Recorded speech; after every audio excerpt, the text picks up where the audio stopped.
გასაგებია, რომ იმ დიდი ზიანის გამო, რომელიც თქვენ მანქანების წართმევის, სახელმწიფო თანამდებობის პირების მიერ მანქანების წართმევის შედეგად, ციხეში მოხვედრის შედეგად თქვენს ჯანმრთელობას მიადგა, შესაძლებელი შეიძლება არ იყოს ხანგრძლივი დისკუსია დღეს, მაგრამ მადლობას გიხდით, რომ მობრძანდით და საზოგადოებამ კიდევ ერთხელ უნდა გაიაზროს, თუ რასთან ქონდა საქმე. ამაზე ბატონი ჯონდიც თავიდან საუბრობდა, რომ ქმარი იყო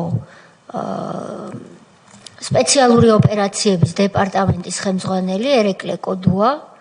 ეს გახდა შინაგან საქმეთა სამინისტროს უმნიშვნელოვანესი დანაყოფი. კოდუას მეუღლე ნანული ნანუკა ჟორჟოლიანი იყო რუსთავიორის ჟურნალისტი, რუსთავიორისა, რომელიც თავის მხრივ იყო მიტაცებული და წართმეული კანონიერი მესაკუთრისათვის.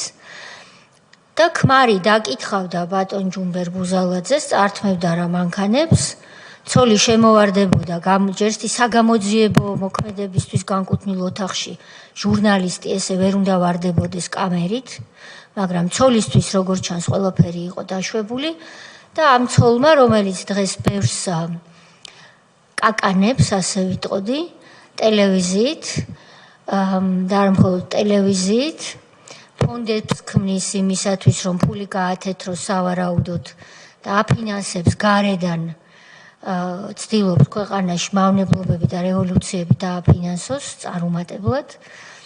ის შემოვარდა და თქვენ ყველანაირი უდანაშაულობის პრეზუმპციის მიუხედავად გააშუქა, თითქოს თქვენ იყავით იაპონელი მაფიოზი, იაპონელ მაფიოზებთან შეკრული.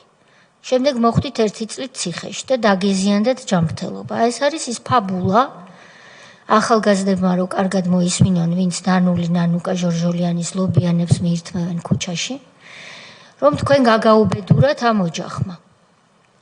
ეს რა თქმა უნდა მოხდება ჩვენს დასკვნაში, მადლობას გიხდით მობრძანებისთვის.